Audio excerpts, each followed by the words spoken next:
আসসালামু আলাইকুম, সবাইকে শুভ দুপুর আর হ্যাপি সানডে। আজকে সকাল সকাল উঠে দেখি হাজব্যান্ড আমার জন্য চা বানিয়ে রাখছে, কিন্তু চা ঠান্ডা হয়ে গেছে। আর আমি হয়েছি নবাব নন্দিনী, সবার লাস্টে ঘুম থেকে উঠি। এটা শুধু আজকে না, একদম ছোটোবেলা থেকে আমার এই অভ্যাস। তো চাটা আবার চুলায় দিয়ে গরম করে নিচ্ছি খাওয়ার জন্য, আর সাথে একটু বাইরের ভিডিওটা করলাম। বাইরে অনেক সুন্দর রোদ উঠছে, আজকে কয়েকদিন টানা বৃষ্টির পরে এই রোদটা উঠছে। তো বাইরের দৃশ্যটা দেখতেও ভালো লাগতেছিল।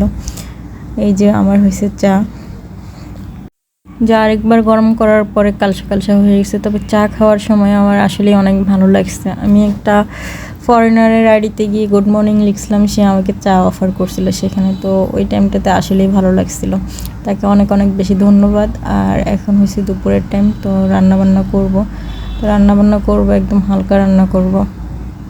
ওই দিন যে একটা বড় মাছ আনছিল, ওই মাছটার 4-5 পিস রয়ে গেছে, তো ওইটাই রান্না করবো, আর সাথে ডাল রান্না করব। আর এই যে আমার ফ্রিজে চিপা চাপায় কিছু কাঁচামরিচ পড়েছিল, এগুলো খুঁজে নিয়ে আসছি।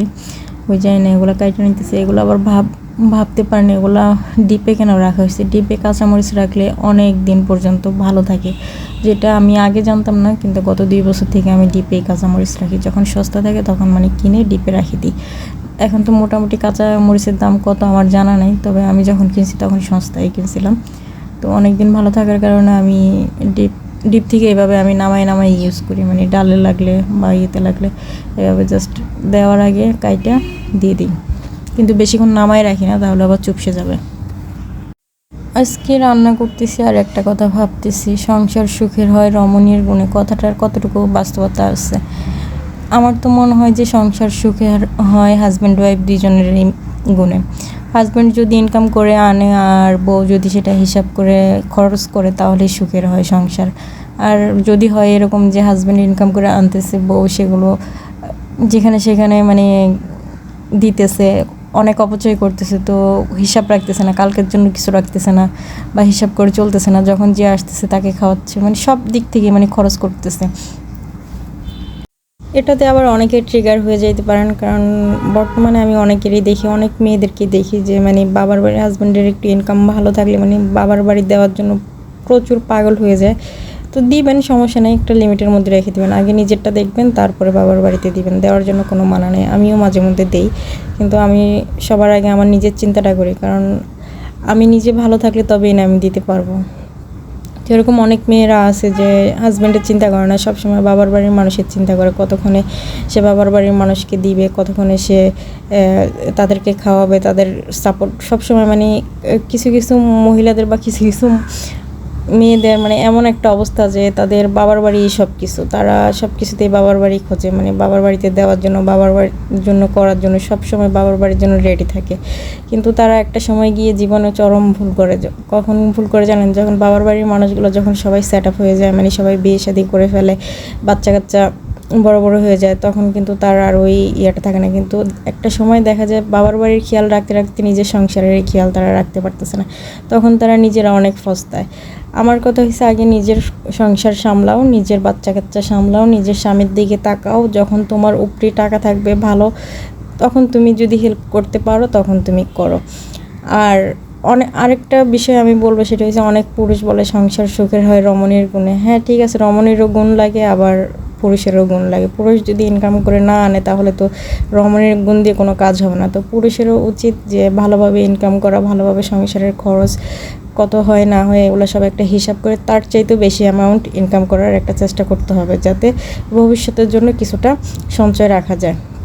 আর আপনি যদি মনে করেন যে আজকে আপনার এত টাকা খরচ হচ্ছে, আপনি এত টাকা ইনকাম করবেন, কিন্তু আপনি যে কালকে সুস্থ থাকবেন বা কালকে ভালো থাকবেন, কালকে আপনি টাকা ইনকাম করার মতো তৌফিক আপনার থাকবে, সেটা তো নাও হইতে পারে, তাই না? সব সময় চেষ্টা করবেন আজকে আপনার যে খরচটা হচ্ছে তার থেকে 1 গুণ বা 2 গুণ বাড়ানোর চেষ্টা করবেন।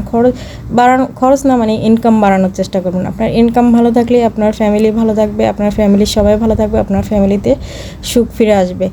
আর আপনি একজন পুরুষ মানুষ হইলে শুধুমাত্র যে ইনকামটাই আপনার দায়িত্ব তা না, আপনার পরিবারকে সুন্দরভাবে পরিচালনা করা, আপনার পরিবারের সুখ দুঃখগুলো শোনা, আপনার পরিবারকে মনিটরিং করাটাও আপনার দায়িত্বের মধ্যে পড়ে। আপনার ওয়াইফের গতিবিধি লক্ষ্য করা, আপনার বাচ্চার গতিবিধি লক্ষ্য করা, এগুলো সব কিছু আপনার উপরে দায়িত্ব পড়ে। কারণ আপনি একজন ঘরের পুরুষ, একজন ঘরের পুরুষ মানেই হচ্ছে একটা মেরুদণ্ড।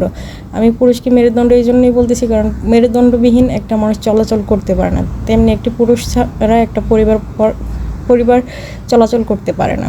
তো বেশিরভাগ পুরুষই মনে করে যে আমি ইনকাম করে টাকা পাঠাচ্ছি, বাকিটা ওয়াইফকে দিয়ে দিচ্ছি বা পরিবারকে দিয়ে দিচ্ছি, তারা জানে না। আপনার ইনকাম পর্যন্ত আপনার দায়িত্ব শেষ না। আপনার ইনকামের টাকা কোথায় কত কী পর্যায়ে খরচ হইতেছে সেই হিসাবটা রাখারও আপনার দায়িত্ব। আপনার সন্তান কী করতেছে সেই খেয়ালটা রাখার দায়িত্বটাও আপনার। আপনার ওয়াইফ কী করতেছে, আপনার ওয়াইফের চাহিদা কি, আপনার ওয়াইফ কী চাইতেছে আপনার থেকে, সেগুলো দেখার দায়িত্বটাও আপনার। আপনার মা বাবার দায়িত্ব শুধুমাত্র আপনার। আপনার ওয়াইফের উপর আপনি ডিপেন্ড করে কখনই ছাড়তে পারবেন না, কারণ সবার মেন্টালিটি একরকম না, সবার মেন্টালিটি পজিটিভ না। তো আপনার মা বাবার দায়িত্ব, আপনার ভাই বোনের খোঁজ খবর, আপনার ওয়াইফের খোঁজ খবর, আপনার বাচ্চাদের খোঁজখবর সব কিছু রাখার দায়িত্ব আপনার। আপনি শুধুমাত্র বাইরে থেকে টাকা ইনকাম করে এসে বাসায় টায়ার্ড ফিল দেখাবেন, আপনি মাথা গরম দেখাবেন, এগুলো দেখালে হবে না। এই ধরনের মেন্টালিটি থাকলে সেখানে কখনই সুখ আসবে না। আপনি সবসময় সমস্যার সমাধান খুঁজবেন, কারণ আপনি ঘরের মুরব্বী, আপনি ঘরের একটা বট গাছ। তো আপনার কাছে সবাই আপনার কাছে নালিশ করবে, সবার নালিশটি আপনার শুনতে হবে, সবাইকে আপনি সুন্দরভাবে একটা বুঝ পরামর্শে রাখতে পারেন। আর এই বুঝগুলো যদি আপনার মধ্যে থাকে তাহলে আপনি একজন সফল পুরুষ হবেন, আর আপনাকে সবাই ভালোবাসা দিবে, সবাই ভালোবাসবে, কোনো অভিযোগ থাকবে না, কোনো কিছু থাকবে না, আপনার ঘরটা একটা সুখের নীড় থাকবে।